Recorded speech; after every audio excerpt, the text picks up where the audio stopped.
So I have this one that stands out to me. It's super weird. It's super random, but it has to do with me like being a kid and I was like a vampire. This is super This is random. gonna be good. This is super weird. Well, thank you so much for joining us. Yeah, my pleasure. My name is Tyler, which you already know. And I'm Gabriel.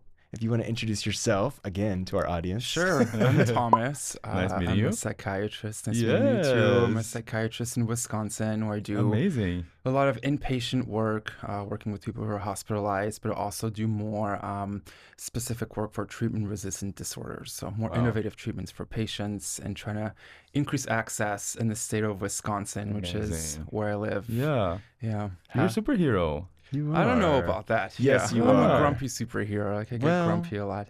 I think any physician who works inpatient or in the Yeah. hospital at any capacity is my hero, because my journey into that setting was just not for me. Again, being an anxious person, easily stressed, very emotional and empathetic, the hospital systems were just too much for me. It's hectic. It Yeah. can be very Yeah. hectic. But the people you work with make such a huge difference. Like my colleague is a well-known psychiatrist, and he's so helpful to me. Wow. And that's why I took the job, because I really Yeah. wanted to work with him. Great And he team. mentored me during residency. And That makes a huge difference. I feel like my experience was a little different. I didn't have that like mentorship vibe. I didn't really connect with any of my attendings in residency. I didn't connect with any of my coworkers when I got out of residency. Also, just being myself, I think, being gay and kind of feeling like I still couldn't always reveal that side of me made me feel like I couldn't trust the people around me, which then, of course, makes the people around you feel like they can't trust you, because, you know, it's all about a vibe and when you're working, and people can pick up on your hesitations too. So I'm really glad to hear that you had that experience, because I think it definitely makes a huge difference. And also like what you want to do and how you can, you know, see the world around you. I mean, it came later for me. I didn't really have that It didn't start like experience that. in medical school, or I Mhm. felt pretty isolated sometimes. Right. Or in residency, you know, Right. like It's very sometimes I competitive, tone right? it down. Yeah, Yeah. psychiatry got really competitive the year that I got out of medical school. Interesting. And I remember I wrote my personal statement about being gay and how that Wow. affected my practice and the way I see things.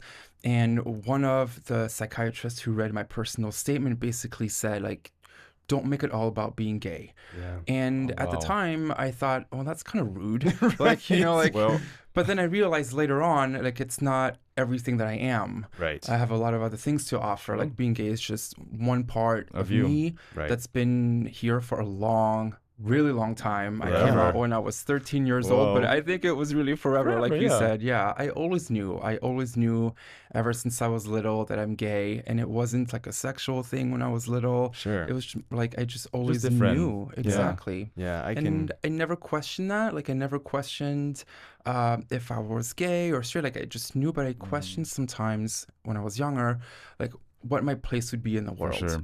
You know, being gay and being different, and how would I integrate that with other people around me and growing up? Because I came out in middle school. It was Wow. really Early. early. Yeah. Wow. It's interesting that you say with your personal statement experience, because I feel as gay people, we are constantly trying to like balance like being gay is a huge part of who we are, but that's not all who we are. And then society wants to label us as that being all we have to offer. And then when we try to own that, there are people around us sometimes say, oh, tone it down. So it's like, well, you want me to be myself, and you want me to be labeled as gay and carry this around, but then when I open and express how that makes me feel as I navigate the world, you're like, well, don't just make everything about being gay. Right. It's not all about being gay. It's like, well, what do you want me to say? Yeah. It's funny too. We receive comments sometimes, people saying that we always talk about coming out stories. We're always talking about gay things, but at the end of the day, we are gay, and being gay is part of our lives, right? Yeah. We got to live life through different eyes, different lenses, and the experiences we have is because we are gay. Is because we've been through that, and some people have harder experiences than us. But I feel like, you know, especially with your story that you came out so early, I'm sure it wasn't easy in the beginning. You know, you got a lot of judgment from probably, you know, people that were very close to you. Yeah. You're right. I think people didn't know what to say. And my parents are very supportive, and we have a great relationship. But I think looking back, they also knew. They always knew, but they didn't know it was going to be that early. Right. So they really freaked out when I first came out, and there was a lot of talk. And I went to see a shrink when I was little to kind of talk about it. And Yeah. I remember being very ashamed in some Of way, or like I course. had disappointed somebody. Mhm. Yeah. And I think I kind of just disappointed myself, really. I mean, it sounds cheesy, but it's That's true. how we Just feel, yeah. trying to be somebody else all Mhm. the time to Yeah. please other people. And it's tiring, especially when you're a kid, you know. It's Yeah. hard. What made you come out? I think I just had to. I had this recurring dream when I was little that I was trapped in an elevator, and the Interesting. elevator would be like free falling Uh-huh. and rotating on itself. And Wow. if you like kind of get very Freudian about it, Yeah. you know, it represents, of course, The I'm gonna deep get meaning Freudian of about it. it. Well, Yeah. Mr. Professional Yeah, here. Come please. on. It's basically, it represents free falling of your identity, and the rotation of the Amazing. elevator is a circle. And so Wow. it's questioning your sexuality and kind Wow. of like rejecting the idea of wanting like a vagina, essentially. Right.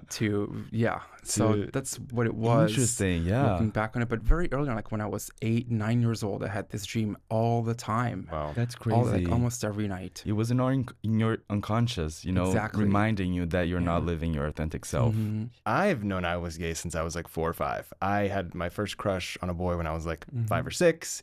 I even I remember like having dreams around the ages of like 7 to 9 that were kind of romantic. Like Mhm. nothing like what you would assume romantic now, like no sexual or anything like that. But in my head, it felt romantic, right? Like what Yeah. you would assume a 7-year-old would do with their girlfriend in kindergarten, right? Hold hands or like Is pass there a one note. that stands out to you? So I have this one that stands out to me. It's super weird. It's super random, but it has to do with me like being a kid and I was like a vampire. This is super This is random. gonna be good. This is super weird. I was a vampire, probably like this is, pre-teen, and I was in a Home Depot and Okay. I don't know why Home Depot. Maybe I do. We used to go there a lot. My parents used to do a lot of home improvement. But anyways, I was in a Home Depot. I was a vampire, and I saw this boy there who was a werewolf. And mind you, this is before Twilight and all that Wow. stuff. And could we be a had movie. we had It some sort of could be. connection. And then I remember waking up, and there's probably more to the dream, but those are like the main details that I remember. There was nothing sexual, homoerotic, or gay about the dream. But when I woke up, I felt like I had this sort of relationship with this other creature. And maybe, thinking back, I did believe many times that I was like some sort of alien creature growing up. Like being gay is so abstract, right? And so different from if you're growing up in a conservative setting that sometimes you do feel like a monster. You do feel like Right. you physically, Or an mentally, alien.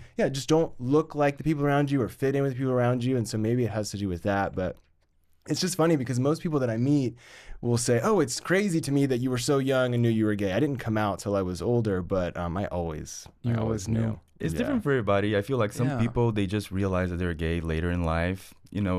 Maybe when they're teenagers, maybe when they're adults, they even have relationship with women. For me, I also knew since I was very young, 2, 3, I was already having crushes on boys. I did like, the girls as well. It was not like I was certain about my sexuality. For a long time, I was struggling to accept myself as gay because we think maybe I'm just curious, maybe I'm bi, or maybe just a phase. But in reality, we're just like trying to tell ourselves that this is temporary. This pain that we're feeling is not forever. Yeah. But then, like you said, we need some time to learn more about ourselves, and then we discover that this is forever. We're gay. We are very We're gay. gay. 10 out of 10 gay. Please. Exactly. So you grew up in Miami. I did. What? So tell Yeah, us I about did. I grew up crazy. in Miami. So I was born in Paris, in France. I know. It gets Amazing. very bougie. It gets bougier. Good. And then Love it. when I was little, my parents moved us to the south of France. So Wow. that's where I grew up for the first 10 years of my life. Amazing. I know. I'm so jealous. I mean, the craziest thing is I haven't been back since we moved. Wow. It's been, like 28 years. And so I'm turning 40 in a year and a half, and I'm going to go back. You I need want to to go plan back and that. experience Yeah. where I grew up and where I Yeah. went to elementary school, because I have all of these romanticized Yes. ideas about that place, but I remember, and you totally take it for granted when you're a kid. Sure. Like Exactly. our field trips, this is gonna sound so bougie, but our field trips, we would walk, over to Picasso's old house my that got turned goodness. into a museum. Can you And that was our believe? field trips. Or we would take a train to Monaco and do the oceanography museum Can in you Monaco for believe? kids. I was And like, as a kid, you're like, "Ah, I don't care about this. totally, I know, I didn't care at the time. I was like totally taking it for granted. And now, Trying to get back. yeah, I mean, I moved to the States when I was 10. We moved to Miami, and I don't know how you felt when you moved to the States, but I moved I to was- Miami. you moved to Miami? Yes. Yeah. How I old felt were the you same when you way. moved? It was very overwhelming Yeah. and hot and humid, and people were from all over the world. So, because Miami is also so similar to Brazil, and there's a lot of Brazilians and Latinos in Miami, so I felt at home. Yeah. I felt like I never left. Yeah. What was your experience like? A little bit different. I'm sure, coming from I didn't learn. France. I didn't speak any English, so I got put into Wow. and I didn't speak Spanish either. Right. So I couldn't Oh. communicate with the people who That's didn't hard, speak English yeah. in Miami either, because they all speak Spanish. Right.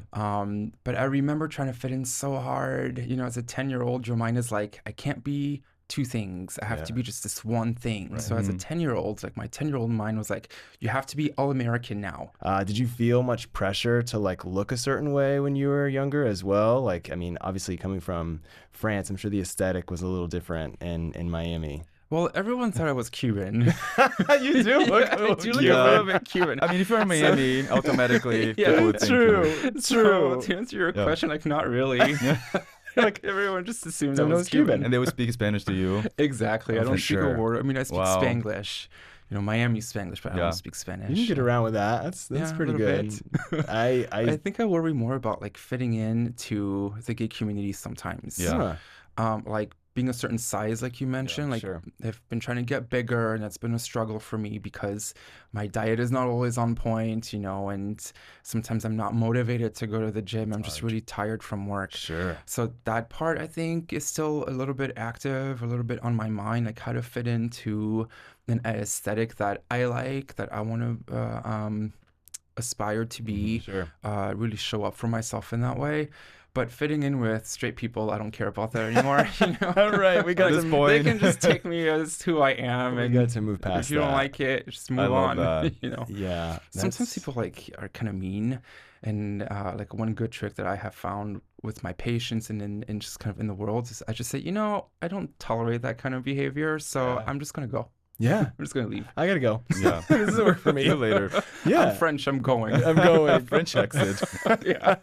I mean, I think that's a great strategy for anyone out there. I mean, there's no reason to put yourself in a situation for you to then respond or become combative, or even sometimes that's what the person wants from you, and just to be able to say, actually, I'm not going to participate in this discussion anymore because it's not going to benefit either of us. Let's Exactly. just, Life is way too short Yes. to way too worry about short. stuff like Yes. this. Yeah. We have Silly such a small limited things. time. Yeah. So going back to being in middle school, deciding that you were ready to come out, telling your parents, and then putting you into therapy, which can be a great thing. How was that experience like? Did you walk away from it feeling like your parents understood you and thought this would be a good option, or they were more like fearful and wanting to change you?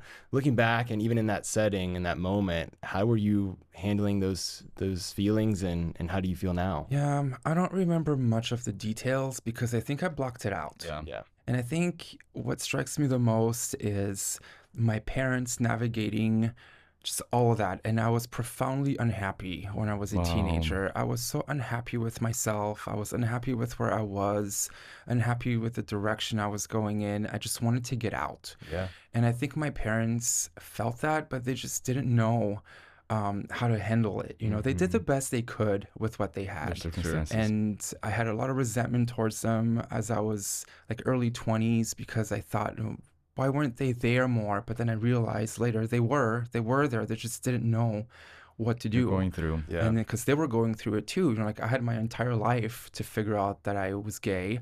My parents had maybe a couple weeks when I was in therapy to Right. catch up with the program. Sure. you know? Right. Literally. So I don't remember too much of it. Yeah. But I wanted to get out. I went to New York City. I moved out of Miami when I was 18. I wanted to be around a lot of gay people. Yeah. Of course. Why And I not? thought, well, where else but like New Of York, course. yeah. New York City, Gay you know, capital West of the world. Village, exactly. So that's what I Incredible. did. I picked up my stuff and moved to New York Wow. when I was 18, went to college there. I Wow. worked like 4 jobs in college, putting myself through. Easy. Yeah, Did you make really good grades in high school to get yourself I into a good did. position for Yeah. college? And That's I think for me, I was always academic. I Mhm. always liked learning, but I saw education as my way to get out I see.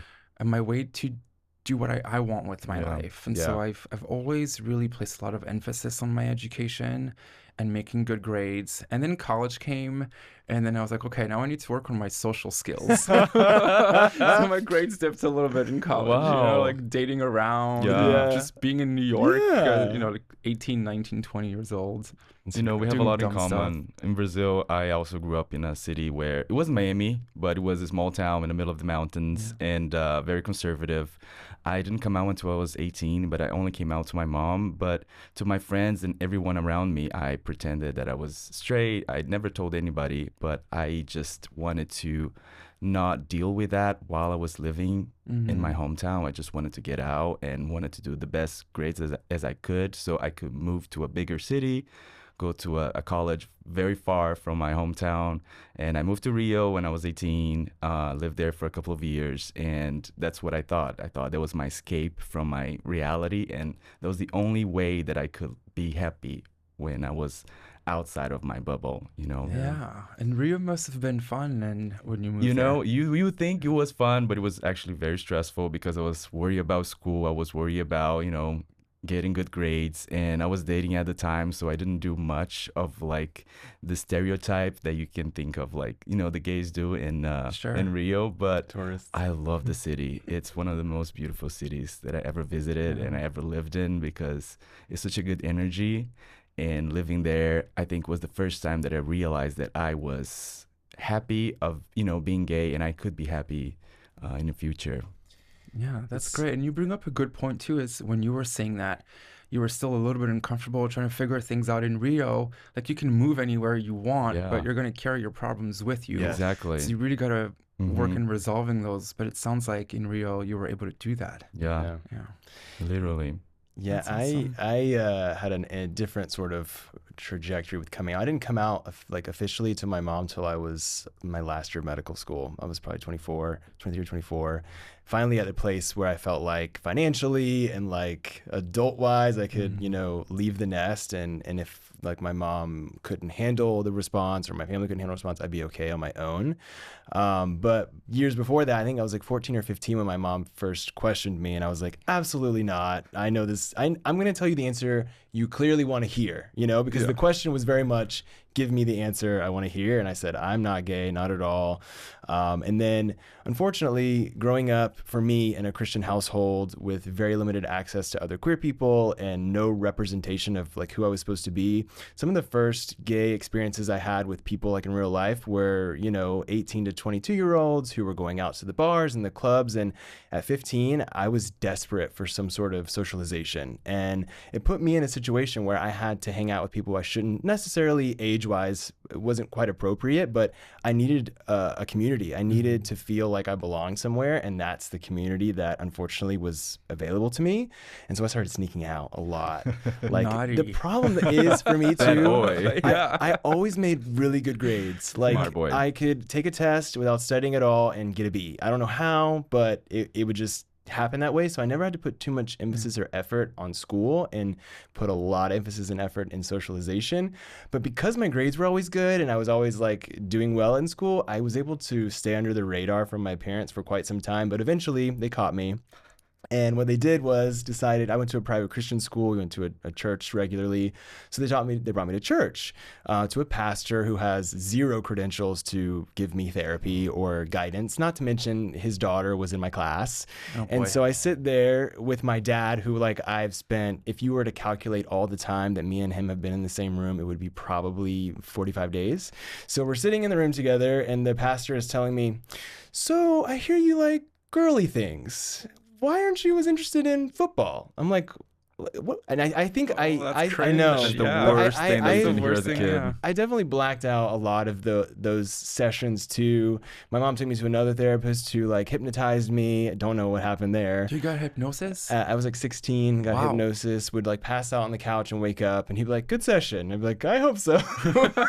Nice guy. Wow. He was also my parents' therapist, which is weird for like you as a child to be going to the therapist that your Yeah, the parents see for their dynamics are conflicts. strange. Really strange, Yeah. dynamics. I was told that I had antisocial personality disorder. Which is What? obviously like serial killers. So Yeah. great to be like 16 and told that you have like a personality Yeah. disorder Yeah. because you're That's queer. really and damaging. yeah, and a lot of it, was the therapist getting little bits and pieces of me telling the truth, my family, my parents, and so ultimately I had gotten to a place where I felt like everyone was against me, and I just started shutting down emotionally to all those people, and so I just didn't care. I didn't care that I offended my mom. I didn't care that I offended my dad or anyone in my family because they didn't care that they were offending me my whole life. And so then you get to this place where people are trying to like figure out, well, what's wrong with you? And I couldn't express those thoughts and how I was feeling at the time. So ultimately, though, that got tidied up as I got older, and I decided to tone it down, focus on school, get out of my family's, bubble, and then, spread my wings. So I turned 18 and started dating a guy that lived in my hometown and spent a lot of time there. And my parents ended up moving to South Florida. And so I was really at that time, 18, 19, able to kind of diverge my life from them. And it really has been going that direction ever since. I don't talk to them at all. Actually, I haven't talked to my mom or dad in over a year now. Which has been really great for me and great for them too, I hope, because I feel much happier. But family can be traumatic. Yeah. And it sounds like you give your parents more grace than maybe I do sometimes. We all have a different journey, and it's really hard when you kind of want to, and the whole point of us talking about all these coming out stories and family stories is that there are kids out there, hopefully, that see this, or teenagers or adults who are like struggling with how to navigate what is best for them and their relationship with their family. And everybody's different. You have to do like what makes you feel the best, that makes you able to focus on the people around you that love you, your job, the impact you want to put in the world. And if negativity from your family is preventing you from doing those things, that's a problem. So That's very true. Yeah, that's when I decided to. And you got to take people for who they are, because you Yeah. can't change people. You can't change how Exactly. they feel about you. Yep. And so you have to accept that people have limitations. Yep. And maybe lower your expectations a little bit. Like, no one's perfect. Right. Like, do you remember learning that lesson when you were a kid? Like, oh my God, my parents are not perfect. Yeah. Like, what a Yeah. devastating thing Yeah. to realize when you're Yeah, very because young. like we say, every parent is different, and we all have a different relationship with your parents.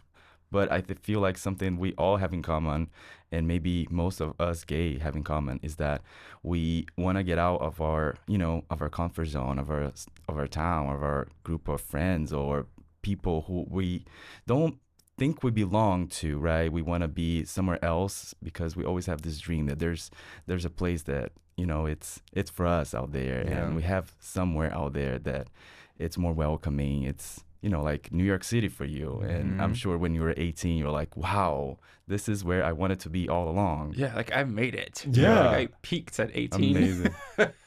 Well, I don't think I so. don't think so either.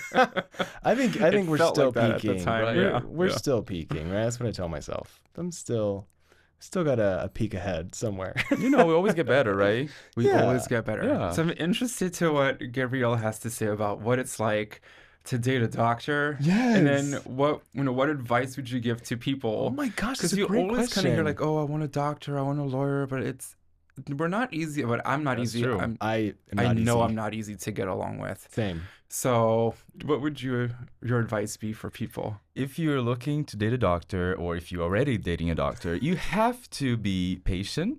You have to be you have to understand your partner, because there's a lot of things going on that you don't know, right? There's a lot of emotions, there's a lot of energies, and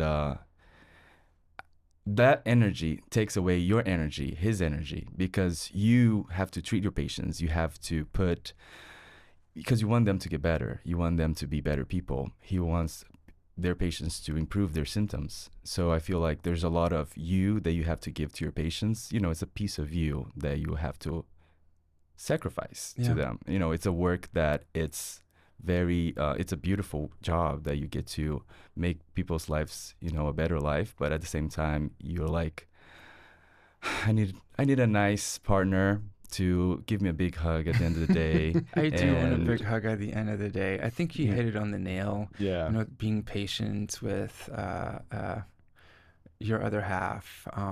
And I really want to say thank you, really, for pointing out that Yeah. you don't know, not you specifically, but just in general, like you don't know what people are going through during the day at Yeah. work, or sometimes I get home and like I'm irritated with what some people have said to me, and yeah. and I take sometimes my boyfriend for granted a little bit because he puts up with a lot of this stuff.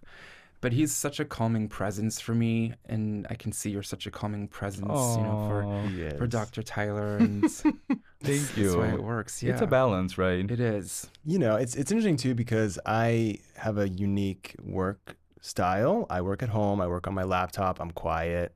It just looks like I'm typing. It doesn't look like I'm really doing much of anything. If you were to just see me at Starbucks and I was working, which I don't work there because it's not appropriate, but HIPAA. if you saw me, you're right. If you saw me like True. walking by on my computer, you'd think I was writing emails or like, you know, scrolling the web. But I'm seeing like sometimes hundreds of patients in a day because either the format I'm seeing them is asynchronous, so I'm like reviewing charts and messages. Sometimes in general, most of them are nice messages, but sometimes they're like very mean and very Yeah. angry. And understandably, you know, medicine is confusing. Medicine is expensive. Medicine is it feels a lot of times like there are gatekeepers to prevent you, normal people or people who are not in medicine, from gaining access to knowledge or gaining access to what's going to make them better. And so there's a lot of frustration. And when you put it on a keyboard, a lot of people lose their sense of humanity. Yeah, it's and like you're not talking to a person right, and I anymore. get Yeah. it, but I Mean am a comments. person, and I am digesting that constantly. And he's been really great at understanding where I'm coming from, and we have a very openly communicative relationship. So I am very quick to be like, "Hey, this is how I'm feeling. This is what's going on," and I want to let you help you to understand because I'm going to be an asshole for the next 3 hours, you know, and he knows that. And he handles me very well. But being able to have someone to talk to, and what's funny is I don't really like to talk about work stuff that doesn't make me feel better. Like if I've had a rough day, it's more just like having someone who's ready to talk about something different and something that has nothing to do with work. So that's at least been a really beneficial avenue in relationships for me. I couldn't imagine being with another doctor because we would both just be like either silent or like I think I would venting probably or kill each I other. know. So is your partner's calming? He's very calming. Yeah, he's calming. He's a bit older than me, which is good for me too. And he works in in a creative field. So he's a producer Amazing. for social media for a big company. Oh, wow. And so he's more on the creative side. Oh, and we have so a lot in he's a common. good Okay, balance. bro. Exactly. Yeah. How long you guys been together? It's been almost 9 years now. Wow. Yeah, it's been a long time. We met on an airplane, actually, like old-fashioned What? way. Yeah, we met That's on an crazy. airplane. Sitting We next to each were other? in the same row, but across the aisle from each other. And there was a woman Wow. in between us, like that Wow. poor woman. She should have just switched seats. She Yeah. loved She it. didn't? No, She no. kind of did. I She think. Yeah, loved she was like, it. something's happening here. Like, I like being involved. Yes. She And then we loved both it. had a layover in Chicago at the time. We were flying back from Puerto Vallarta. Both had a layover in Chicago. And do you guys know Steve Grand? The singer. The singer. Yeah. So we met Steve Grand in the customs line at O'Hare. Wow. And kind of snuck in a picture. Sorry, Steve. And that's how we ended up exchanging phone numbers. Because my partner was like, send me the picture of Steve Grand. And so we ended up getting each other's phone numbers that way. And my flight got delayed. I was living in Boston at the time. And then his flight got delayed. So I texted him, said, oh, nice meeting you. My flight got delayed. I'm just getting some wine. And he said, oh, my flight got delayed too. No way. Yeah, it's a true story. And so he met me to have some wine and we talked more. And then he totally tricked me because this was the most romantic thing he's ever said to me. And now, like, Looking back. I'm like, you tricked me. Now he's like, I'm not a romantic person. I'm like, but you were that day. And he said, oh, I have to go catch my flight. And so he walked me to my gate and he said, our little airport romance is coming to an end. You should come visit Milwaukee sometime. And then he gave me a kiss and he grabbed my butt. And that's how That's all I it ended up in takes. Milwaukee. Hey, the I've been in first Milwaukee for a long impression time is now. what matters. Yeah, exactly. You know, just sometimes a little, butt squeeze is all Yeah. it takes. Well, hopefully Exactly. we can convince him to come I think to he LA. would love it, We would love to yes. have him. Let them hash out some frustrations over They us. can and roast we can, us. Yeah, we can sit back and listen to Never. the Only spouses. good things about the spouses. I'm so glad you were able to join us today. These hours Thank you for having me. fly so fast. We'd love to have you again. We'd love to have people back. And hopefully you enjoy LA. And we have dinner coming up. So we get to Yes. continue our Awesome. Can't wait to conversation. eat. Yes. Us too. Thank you for coming. Thank you My for pleasure. coming. Thank you for having me. Of course.